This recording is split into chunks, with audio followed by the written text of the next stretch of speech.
We're going to be looking at a breakdown of the drum mix from our latest single, The OG. We're going to be looking at what we used, how we used it, and where we kind of recorded in regards to environment, and why we did it that way.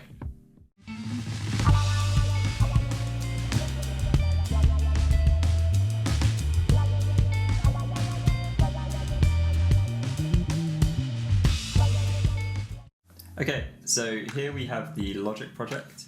The first thing that we really looked at in terms of mixing, once we'd finally processed everything, was the kick drum. So if we look at the kick, the first thing that we did was we looked at putting on a high pass filter. The whole reason for this really was just to take out the mud, and there's certain frequencies below 40 Hz that you can't hear anyway. Once we've done that, we've decided to, this does look like a slightly aggressive EQ, but it's not. So if I play it with and without the EQ, you'll hear it.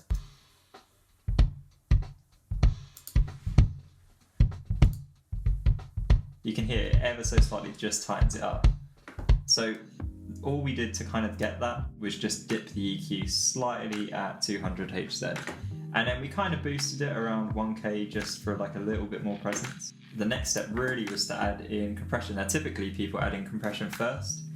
The whole reason that we added in compression after was just to kind of compress that sound that we'd already achieved. Really that was just because we were trying to ever so slightly augment the sound that we had coming in. Typically you don't really want to do too much to a bass drum. You can kind of see here in the compression, it's a medium amount of compression. It's a very subtle effect. So this is the bass drum with compression, and this is without. You can hear just on those slightly harder hits, it just evens everything out. We added compression, that was just before we did anything to it at all, just to even out the sound. And again, we've used the auto attack and release time. The ratio, again, isn't that, it's not that much. Compared to what some people might use. It's only on 3.5 and it's not really affecting the whole wave. You can see the threshold there is only on 31.5 or minus 31.5. So that's the snare with compression. Oh, that's without. So you can kind of hear it. It almost takes up some of the background noise as well, which is really cool. The next step was to add in a slight amount of EQ. And you can see here, we've actually dipped it around 500 Hz. That's just to kind of tighten it up. And we've added in a low pass filter and a high pass filter to kind of narrow the sound slightly. So that's with it on, and that's with it off. Cool. The next thing after that was we wanted to add a slight amount of saturation, just to kind of give it like a little bit of warmth, similar to what you might find if you recorded for a tape machine. This is with the console EQ, that's what we used for that. And you can see here, we've just added a slight amount of drive and a little bit of low cut to it. So that's with it on, that's with it off. Again, it's super subtle, but when you add all these things together, it makes up a big difference, I think. So the next thing after that was a slight amount of distortion. Now this really was just used to darken the sound. It wasn't really for the saturation, and that was just to darken it in comparison to all the other elements that we were using.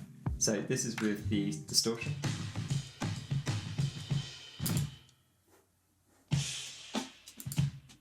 You can hear it ever so slightly darkens it up. So all together, without any mixing on it at all.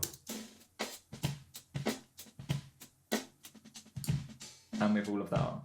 So really, the kind of final result of all these plugins was really just to darken the sound, and these are all stock Logic plugins. They're all available, and you'll have similar plugins available on whatever DAW you use. They're just sort of the standard plugins that come with whatever software you decide to use.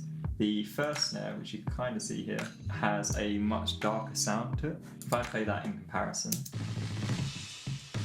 you can hear it has a lot of low end, so it had to be mixed with that in mind. You can hear it kind of cuts through a lot more than the other snare. It's a lot more upfront in the mix. So the approach that we used for that was we used a slight amount of compression, as you can see here. And the reason it's slight in comparison to the other snare is this threshold here is a lot lower. And you can actually see it in the video. it's really just affecting it ever so slightly. So the next step was to use the EQ. Now again, very minimal. We just wanted to take out some of the mud around 200 Hz just to kind of, just to tighten it up really. Once we've done that, we stuck on a high pass filter. And that is all we really needed to do for that. It was really quick. So if I take off all of those plugins and then put them on, together they make quite a dramatic sound, individually not so. So when mixing, it's important to bear that in mind. You have to kind of go back and forth between the plugins to make sure they're correctly balanced. Okay, so once we've mixed the second snare, the last thing to really look at were the overheads. Now you can see here, these two waveforms are exactly the same. The reason for that is that we only had one mic to record the overheads with. However, we wanted to kind of give it the impression that we'd use two mics, essentially.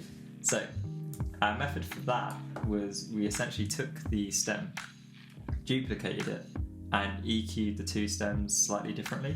So you can see here, that's on the right side, and that's on the left side. And you can actually see already, just on those two channels, the EQ is slightly different. So we'll look at the right side first. The first thing that we did was just add in a high pass filter.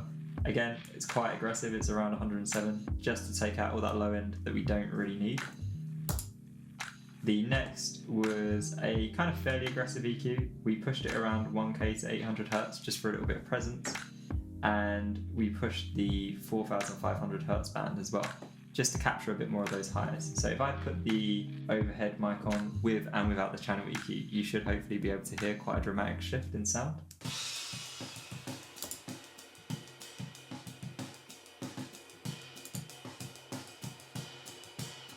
It's subtle, but it really does add a lot in the overall context of the mix. So once we've done that, the next step really was to look at the second overhead channel.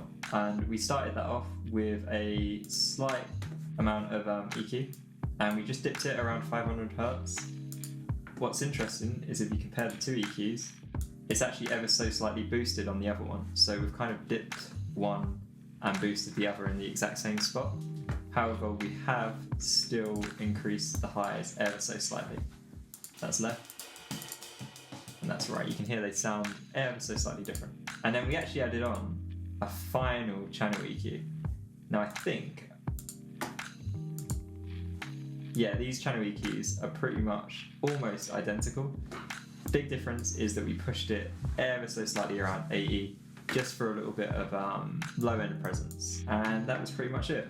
Once we'd done that, and they were sounding pretty good together, the next step was just to add in a bus for both of them. And here we added in a reverb plugin, which is the Valhalla Room, and a channel EQ just to knock out all of the lows, so the reverb was only affecting the high end. I find that gives quite a clear sound to overhead mics and creates almost like a room sound. So with all of that together,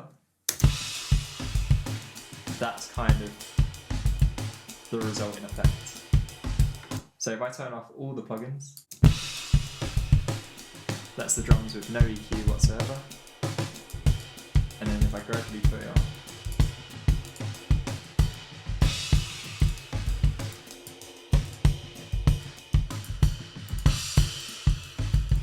it's subtle, but you can hear how wide of a sound that creates. And it really does provide a lot of depth to the drums, bearing in mind we only used 4 mics. Okay, so once we'd finished mixing all the individual stems, the next step was really to tie all of these stems together with a master mix. The first step was really the compression. This, by far, was the most dramatic effect used on this entire mix chain. You'll be able to hear it here. So that's with no compression. And it really, you can really hear that the kick starts to pump. To do that, we really used a really high amount of threshold, heavy amount of compression, loads of attack, and a very slow release time. The only downside to using compression like that is that it also brings up all the lows, all the frequencies you don't really want. So you have to be quite careful about taking those out before you mix the other elements. The next step, once we'd added in compression, was to add in a high pass filter. That, as you can see, just takes out all of the low ends that you don't want. That could potentially clash with the bass as well. So that's with it on, that's with it off. Now you can't hear the effects that much when the drums are just soloed, but when all the tracks are together, you can really hear it. Once we'd added in the high pass, the next step was to add in the distortion. That was just to add in a little bit of saturation just to colour the overall track, similar to what you might find if you recorded on a tape machine. So that's with it on, and that's with it off. And you can kind of hear it just colours the overall track really nicely. Now, because this EQ is affecting all of the tracks, even a slight amount sounds quite dramatic. You'll be able to hear it. So this is with it out,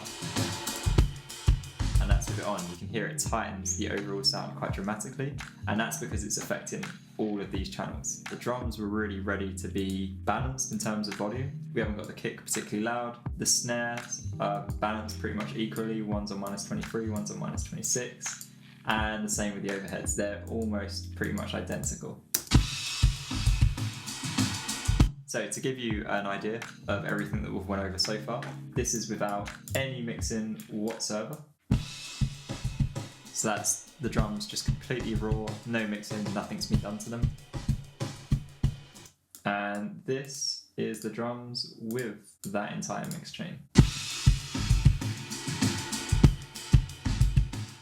Hopefully that gave you quite a good idea of how you can mix your own drum sessions. It is quite specific depending on the setup that you have. We used all stock Logic plugins except for one, which is the Valhalla Reverb. That will be available in the description below. If you want to hear the kind of end result of this entire process, check out our latest single, The OG. A link to that will be in the description below. We got it! Yeah! We done it! Woo!